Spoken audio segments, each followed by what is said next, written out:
y'all, it's Katie and welcome back to my channel. Today we're talking about episode 4 of our series on building my home gym on a budget. So this is my experience with my home gym and I'm sharing it with you guys because of all the different things that I found in my home gym that I absolutely love and I want to share with you guys. So this episode is about simple storage solutions that I found that work with my home gym and that might work for yours, especially if you're on a budget. So here we go.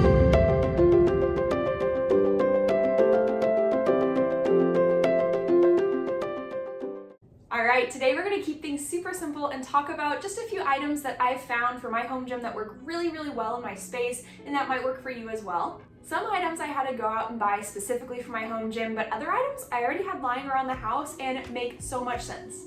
So diving right in, the very first item I found, it has been my favorite item that I've used and I use it all the time for storage, and it's this mounted wall organizer. It's got 3 tiers of shelving on it and it's got some hooks that makes it so versatile. You can use the racks for mats or foam rollers like I use it, or you could even mount it in your bathroom or somewhere else and use it for towels or craft supplies or anything else you can really think of. Plus, I love these little hooks that you can hang your bands on, you can do your TRX on there, whatever you need to, any type of accessory items that you have lying around your gym can have a little home and take up less space by putting it on the hooks. Plus, I really just love the look of it on my wall. It just looks really cool and sleek and clean, and I like the fact that it makes it look like a gym in here. So the only possible downside here is that it does take wall anchors because it's mounted on the wall. And so if your home or the wall that you're trying to put something on does not allow for wall anchors, then that might be a potential issue for you. But for most people, if you can do wall anchors, this is a great option. And the next one here is hooks or band anchors. I absolutely love these. I call them my monkey tails because they're curled around like that, and it was on the Amazon page as well. And you can use these hooks for storage, but my favorite part about these is that they're literally made as an anchor point for you to use them in resistance training. So you can just loop your band around the hook and then go to town with whatever exercise you're trying to do with them. So then I can get a different variety of heights I can pull from with my resistance bands. And it keeps you from having to use those pesky door anchors all the time. These have totally simplified the way I use resistance bands in my house, and the curtains hide them so well. So once again, the only potential downside here is the fact that they do have to have wall anchors or be drilled into a stud because these will be load bearing if you're using them for resistance training. Which is one reason I decided to put them right next to the window because there was a stud right there, and you can just whip those curtains back and go to town and then hide them when you're done working out. So cool. What your Barkins at? What your Barkins at, huh? Pictures. Hello. Hey, buds. Where'd you go? Another no-brainer item that you might be using elsewhere in your house is command hooks. And command hooks can be a really great way, again, to get that vertical storage and get those bands and items off the floor and having a home on your walls. Command hooks are a really versatile storage option, plus they can come in heavier weight capacities, so you can store heavier items on them. Like my TRX bands, they're not super heavy, but a little heavier than normal resistance bands. The only catch here is that command hooks don't actually have enough weight capacity to use command hooks for exercises, so you can't use them like the monkey tails with actual exercises, but you can still use them for good storage. Alright, the next one seems like a no-brainer as well, but it's a basic dumbbell rack. If you just have a bunch of dumbbells lying under a bench, shoved in the corner, in a closet somewhere, and they're just kind of all over the place and you can't ever find one that matches, then dumbbell racks can be a really simple way to organize them, get them in matching pairs to where you can easily find the weight you need when you need it.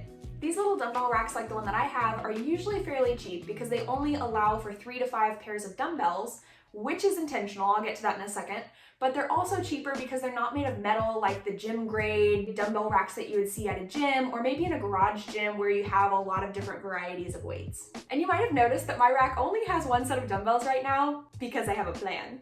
And that plan is to get a couple lighter pairs of dumbbells. So these are 5 pounds. I'm gonna get a 3 pound probably, and then maybe an 8 pound. So where I can have a little variety in lower weights. And then I want to get an adjustable set of dumbbells that's a little bit larger and it can go probably heavier per hand.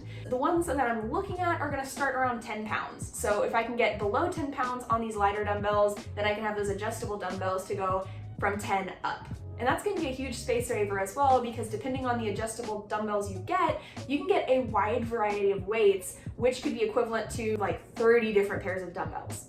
So So I'm still in the research phase on those. I'm gonna be looking for a set here in the next few months, but I'm looking for one that is high quality, that has a variety of different weight adjustments, and that's less than $500.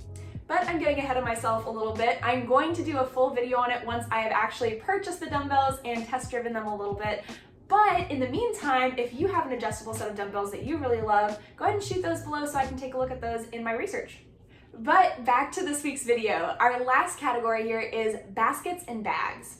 And this is another no-brainer too, but if you have any type of little baskets that you have lying around, I got this set at, I think, a Home Goods for around $10, but there's a couple of these in the set, and these are easy to just pop a bunch of those extra knickknacks, fitness equipment items that you have lying around into the bins. You can stick them in a closet, on a shelf, somewhere out of sight, but you know exactly where they are so you can find them.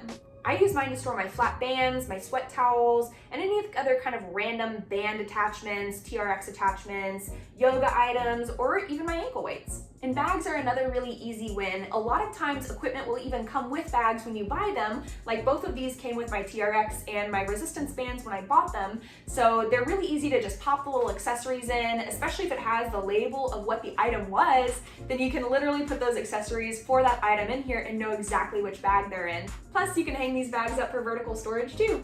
And one of my favorite hacks here is to put all of my massage balls in one of these mesh bags here, because if I were to put them in a normal basket, then every time my dogs seem to find them, no matter where I put them. So by keeping them in a bag, they're all in one place and my dogs can't get a hold of them. So I know where they are when I need them and they're not gonna have bite marks in them. And another no-brainer here is keeping your old duffel bags around, because you can store your less used, more seasonal type fitness items in your duffel bags and know exactly where they are. I love using mine to store my skates and my scuba gear. So there you have it. There are a few ideas for you for your home gym, whether it's something you have lying around the house already or something you want to go get for your home gym. I know these items have really helped level up my home gym and make finding things so much easier when I'm going to look for different items. And maybe I forgot something. Maybe you have something that's worked really well in your home gym. Go ahead and share what that is down in the comments below. And that's all I had for you guys today. Thank you so much for staying to the end of my video. Today has been a really special day for me personally, because by the time I post this, it's gonna be September 29th, which is the 1-year anniversary of me being on YouTube. This year has been such a whirlwind and such a growing experience for me. I know personally, me being on camera, even off camera, I've grown so much more confident from this year on YouTube, and I have you guys to thank for that. So thank you so much for coming along with me on this ride, and I can't wait to see where my YouTube journey will keep taking me. So stay tuned for more awesome videos, and I'll see you guys on the next one. See you later, stay healthy, bye.